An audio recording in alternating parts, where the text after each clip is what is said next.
So Wizards of the Coast sent me a package in the post yesterday. Downside was, I wasn't in. So let's go get it.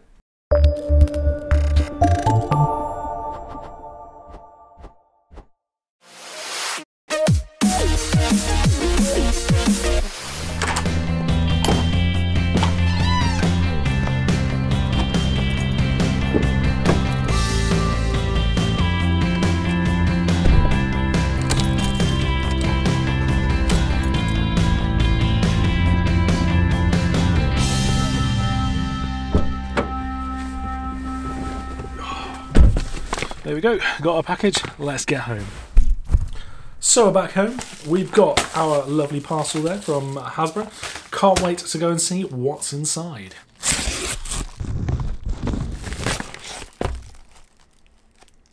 Hello everyone and welcome to Life Begins at 20. My name is Mark and thank you so much for joining me. It's a very exciting day here. Wizards have sent us some post and we've got ourselves Rivals of Ixalan pre-release kit ahead of the pre-release this weekend. If you want to know what is inside, definitely stay tuned to see what's going on in this video.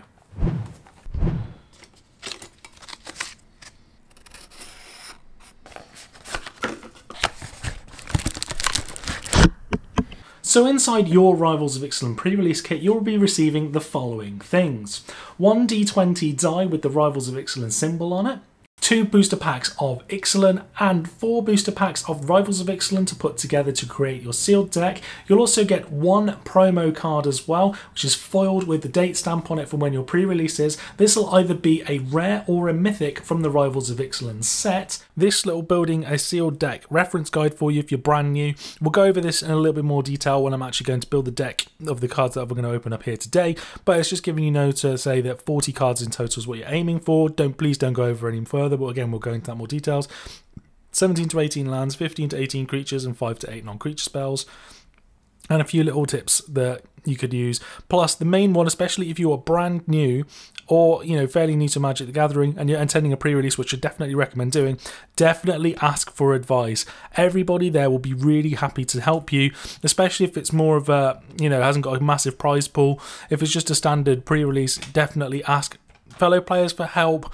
They'll be more than willing to help brand new people coming into the game. They definitely helped me when I first went to my first pre-release, so definitely do ask for help. So now you know what is inside your Rivals of Ixalan pre-release kit when you open it up this weekend.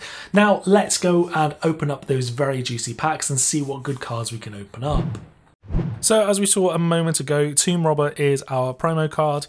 Interesting, I do like pirates. Menace is nice. 1/1 body might be a little bit small, but it's very nice to see the different tribal sets in here as well. So definitely going to be interested to see what we're going to end up opening up. Obviously we're going to start off with the Ixalan boosters and then we'll move on quickly to the Rivals of Ixalan boosters. So when opening the packs at pre-release, I tend to, I'm not going to do it right now, I'll do this later on in a little time lapse, but I tend to put everything into piles there just so that, just for colours to make sure that we've got anything. We're also then, as we're quickly going through the cards, we're looking for anything that's going to be interesting for deck types. So Favourable Winds is interesting there, Bishop of the Bloodstained, Perilous Voyage, and our first rare is Shadowed Caravel, if you can get it to focus.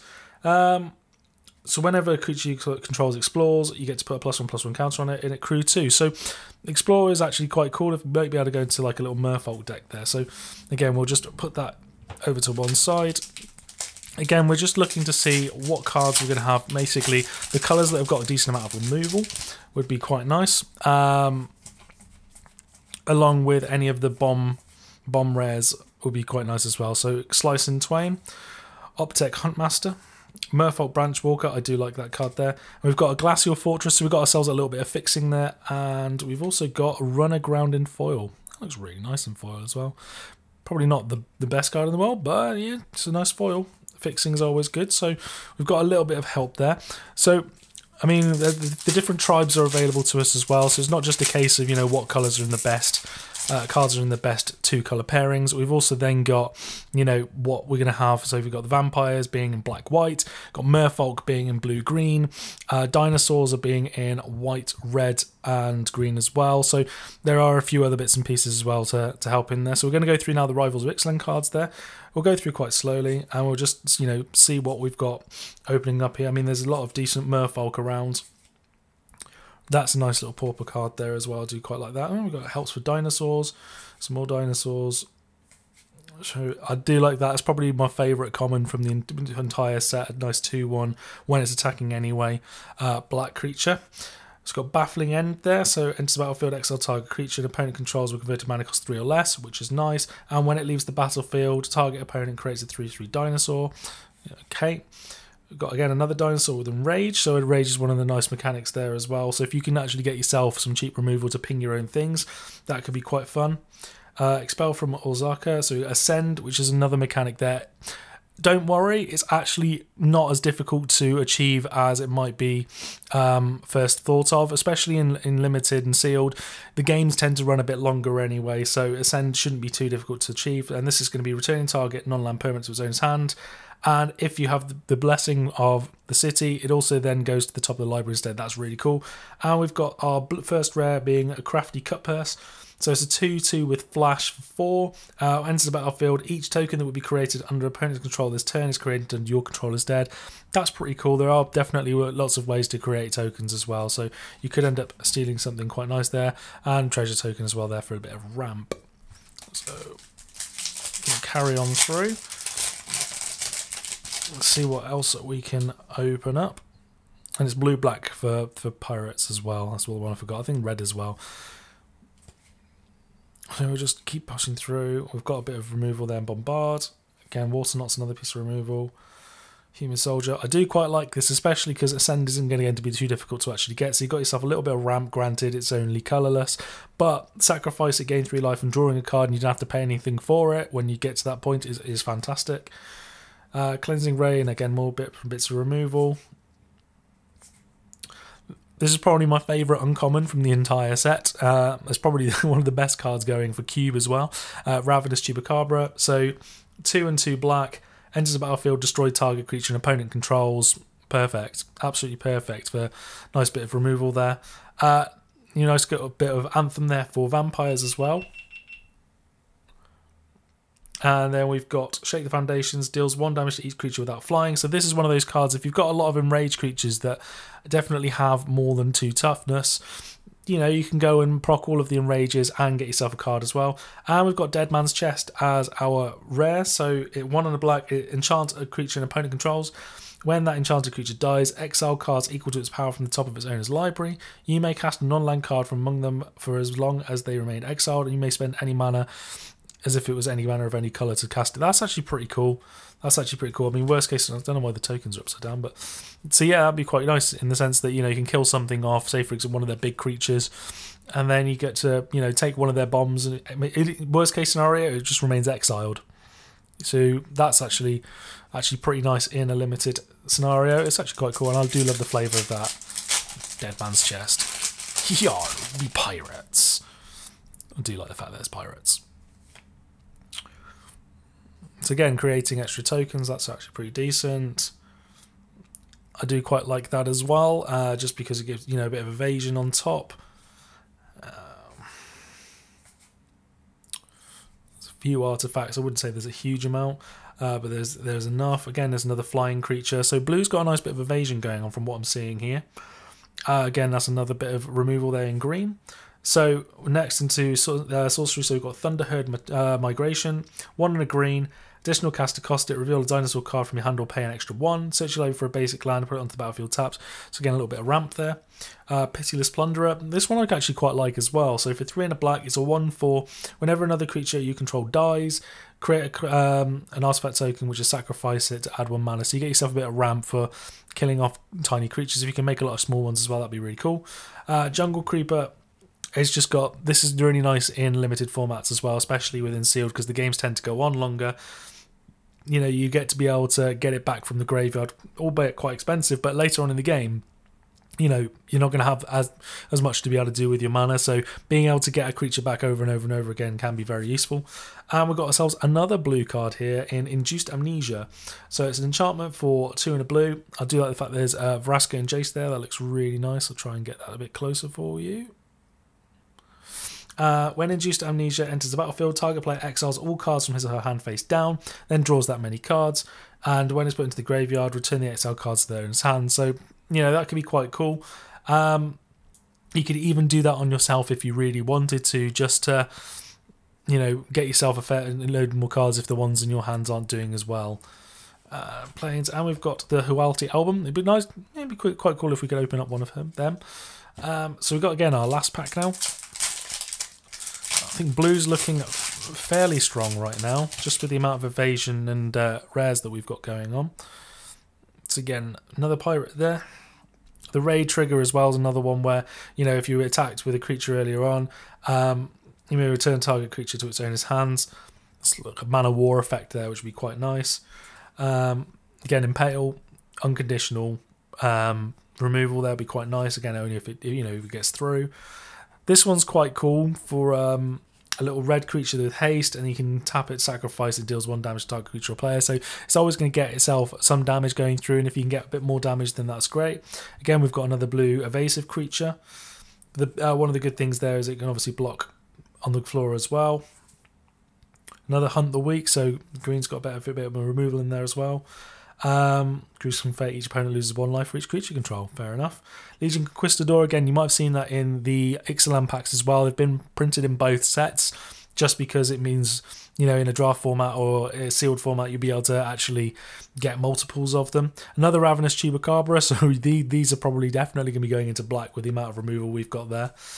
Resplendent Griffin, so got Flying and Ascend for 1, a white and a blue for a 2/2, and whenever it attacks, if you have the City's Blessing, put a +1/+1 counter on it. That's pretty cool. Again, like I said, the Ascend isn't actually as difficult as may seem to get out there, so that'd be really nice as well. Hornswoggle, yes, this is like one of the coolest named cards in the set. I really tell you like this. I can't wait to see this actually being used on the Magic Pro Tour, and just waiting for someone to in the drafting stages or whatever, Marshall having to say Hornswoggle will be fantastic. So counter target creature spell, you can create a colourless treasure artifact, and that's really nice. So you've got yourself a counter spell of a creature and some ramp at the same time. And we've got our last rare, Siegehorn Ceratops. So for green and a white, it's a 2/2 with Enrage, and whenever it's dealt damage, put 2 +1/+1 counters on it. So like I said, you saw the card a little bit earlier on, the red one, where, you know, it will deal 1 damage to each of your creatures. That procs the Rage trigger, and you can end up pumping this up and up and up, which is pretty cool as well. And we've got ourselves the City's Blessing token here as well. So once you ascend to the highest temple of Orzaka, the power of the Immortal Sun is yours to wield forever. So there we've seen all of the exciting cards I've opened up for this Rivals of Ixalan pre-release kit. In the next part of the video, we're going to be seeing what tips and tricks I can show you on how I create my sealed decks. So when creating a sealed deck, the first thing I like to do is organise all of my cards into their respective colours. This lets me see what ratio of cards I have to each colour. This will then give me an indication of what colours I have more depth in by the numbers that are there. I then implement a tried and tested method to figure out which cards are worth playing by using the bread method. For those of you that don't know what this is, it means bombs, removal, evasion, abilities and dirt. So your bombs are the cards that, when they enter the battlefield, they'll end up changing the game considerably or end up winning you the game. These could be massive great creatures or really powerful spells. The next thing is removal, and this is, generally speaking, like counter spells, getting things off the board, or just actual kill spells for those creatures. These are the things that I tend to prioritise a lot more than bombs, but we'll go into that in a moment. Evasion are creatures where your opponent aren't able to block them very easily. We're talking about menace, trample, and also flying. Abilities are things that on creatures that do a little bit more than just being a vanilla creature. If the creature has nothing on it, say for example it's a 2/2 for 2, that doesn't have any abilities, but when it's abilities such as when it enters the battlefield it does X, then yes, that would be an ability style creature. The last thing is dirt, and this is the thing you want to get out of your sight as quickly as possible. These are the cards that are just so bad that you just won't play, and you know you won't play them, so if you get them out of your sight as quickly as possible, then you can concentrate on the rest of your cards. The next thing I tend to do once I've got rid of all of the dirt is prioritising where my removal is. I tend to prioritise removal over my bombs purely because by taking out my opponent's threats, I'm sure I'll have a better chance of winning the game myself. Once I found the colour with the best removal, I then look at the rest of the cards to see what they've got. Is there enough evasive creatures? Are there any bombs in there? Are there enough spells to win as well? And where is that colour lacking? By placing these cards out in a mana curve, you'll begin to see where the weaknesses of that pool are. Are you lacking 2-drops or have no flyers or ways to deal with them? Once you've found out what your weaknesses are of that colour, I then tend to look through all the other colours to see if they end up making up for this. So when building your sealed deck, a rough mana curve you'll want to follow for the sealed deck is 0 to 3 1-drops, 4 to 5 2-drops, 7 3-drops, 6 4-drops, and 4 5+ drops. These numbers aren't set in stone by any means, but they do help you give an understanding of what is required. You definitely want to make sure that you have cards to be able to play each turn, and by making sure that there are cards in each of those drop values, you'll be able to do so.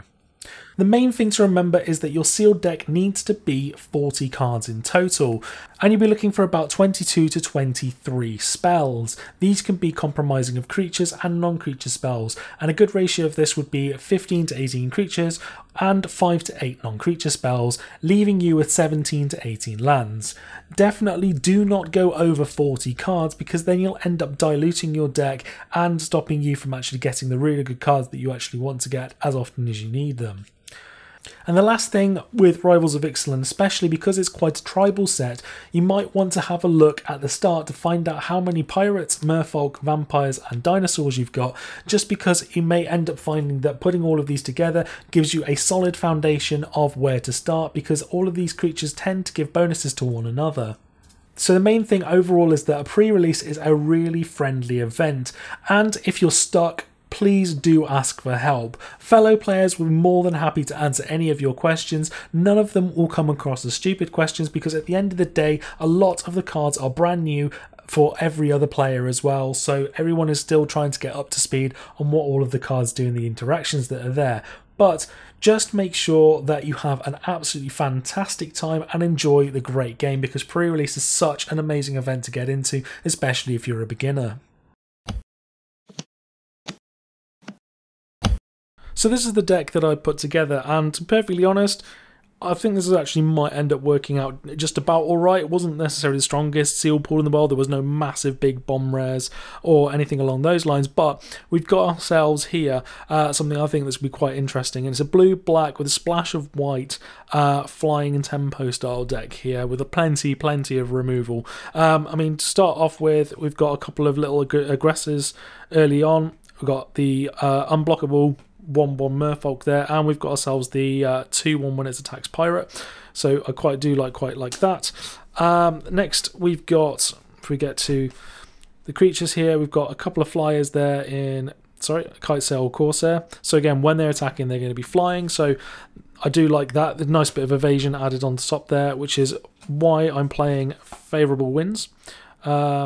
I just think that there's enough flyers in here. I think there's 7 in them in total, plus I'm playing a copy of Cobbled Wings as well. It just means that, you know, it's going to be able to potentially pump through for a little bit more damage. I would have liked another one of them, but, you know, can't be too picky here.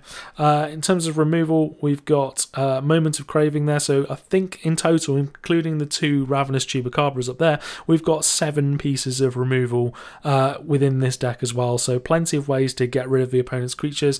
-2/-2 and gaining 2 life, that's always helpful. Then we've got ourselves again one of the pieces of tempo to bounce away the opponent's creature, plus the send's not that difficult to get hold of, you know, putting it back on top of their library as well, which is really fun. Plus, I mean, the last card, I had to put it in there. I just think it's a really fun little card. It probably shouldn't have done. There's plenty of other bits and pieces I got in the sideboard there, like Duress, Perilous Voyage, and a couple of other things that I could put in instead. But I just wanted to put this in there because, you know, enchanting a permanent creature, we've got 7 ways to get rid of it. And I get to then exile a load of the opponent's cards from the library, fantastic, and potentially cast one of them as well, which is really good as well. So I definitely like the looks of Dead Man's Chest there. Moving on into the 3 drops, we're going to start off with the creatures. Just get this right around now. So we've got Sailor of Means. This guy's really in there as a nice little blocker as a 1/4, and enters the battlefield, creates the treasure token. The treasure tokens are really going to be helpful there to be able to splash for the white colours, which are going to be the 2 flyers here and a flyer you'll see in a second. The flyer that we've got here, again, it's a 2/2 flyer for 1 of white and a blue. So again, being able to create those treasure tokens would be really useful. The Ascend means I get to put a +1/+1 counter on it, and this could skyrocket over the course of the game. That's my hope anyway. And then the last one we've got, again, is another little tempo creature for 2 and a blue. It's a 2/2. When it enters the battlefield, tap target creature and opponent controls, and it doesn't untap during its controls that untap step. So at least we can then push through, play this at the start in our main phase, push through with some damage, and then again in the next step, in the next turn as well. So I do like that. Water Knot's another piece of removal we've got here, so it means that their opponent creature, their biggest creature, potentially can't do anything. Hornswoggle's in because, well, Hornswoggle. It's a great word, absolutely great word. But yeah, 2 and a blue, counter target creature spell. So once you bounce something back to their hand previously, you'll know what's coming. You can then counter that spell. Again, creating the treasure token there to be able to splash for white as well would be really helpful. And again, another one here with Depth's Desire, bounce it back to their hand, create that treasure token. Again, ways that we can try and get as much of that white as possible would be really useful. Going into black here. Vampire Revenant, again, not the best flyer in the world, but it's a flyer nonetheless, so 3/1 flyer, can't complain. Spirewinder, again, with Ascend, shouldn't be too difficult to achieve. It'll be a 3/4 flyer for 4, again, even if it's just that, and we've got favourable winds out, can't complain. We've got the 2 copies of Ravenous Chupacabra because it's fantastic. Absolutely fantastic. Being able to destroy 2 creatures. We then have a body on the board as well. I love that. And then a bit of unconditional removal there again as well, which is Impale. So very glad to see that. And the last 2 creatures are splashed for in white. And again, not the most amazing creatures in the world, but we've got ourselves a 3/4 flyer and a 2/5 flyer there. Again, with favourable winds up, they're going to be doing some serious damage over the course of a game, poking away at the opponent. And with the amount of treasure tokens that we are able to produce as well, we should be able to get to these fairly quickly. And then the last one we've got here is the Queen's Agent. Exploring, worst case scenario, it's a 3/3 lifelinker. We can then put Cobbled Wings on it. Best case scenario, it's a 4/4 lifelink again. We've managed to get something interesting again on the top of the library, so we're not going to be going on with Explore. And then we put Cobble Wings on it, favourable winds on top. We're going to be swinging in for some considerable damage. And it's more there really as a late game kind of may potentially steadying the board, worst case scenario. But I do quite like the card. It's not fantastic. And we also, to help with the fixing, we're playing Glacial Fortress as well. We're playing 7 islands there, 7 swamps, and 2 plains as well in total. So there we've seen my pre-release kit and the deck that I've built out of that pool. I mean, it wasn't necessarily the most strong pool you'll ever see at pre-release. There's going to be some people that open up some considerably disgusting pools, and, you know, for those guys, fair play, but I think this will do a decent enough job. There's plenty of removal, there's plenty of flyers in there as well with evasive creatures to be able to get in for some damage as well, and hopefully, you know, just control the game and push through for the victory that way. Plus there's a few cards in the sideboard there as well which we could bring in if needed. Definitely do let me know in the comment section below which cards you're excited about brewing with, or which cards you're really excited about hopefully opening up in your pre-release. I'd be very interested to know. Plus, if you do end up going to a pre-release this weekend, best of luck to you, and do let me know again in the comment section below what you've actually opened up, how you've got on, because I would love to know how you all do. Thank you so much for watching, and I'll see you in the next video. I would just like to take this moment to thank my Patreons of the channel. I can't thank you enough for the help and support that you're giving me. If you'd like to do the same, head over to patreon.com/lifebeginsat20, and there'll be a link in the description below for that as well, where there are plenty of rewards to choose from. With your support, we can really push to make this channel even better. Be sure to check out our sponsor, 5colorcombo.com, for a great range of Magic the Gathering accessories with stunning artwork, plus a great app to draft and create decks on the fly. Use the referral code LifeBeginsAt20 for 5% off. If you enjoyed the video, hit that like button, and if you haven't already, hit that subscribe button for new videos every Tuesday and Friday. With your support, we can really help this channel to grow. Thank you all for watching, and I'll see you in the next video.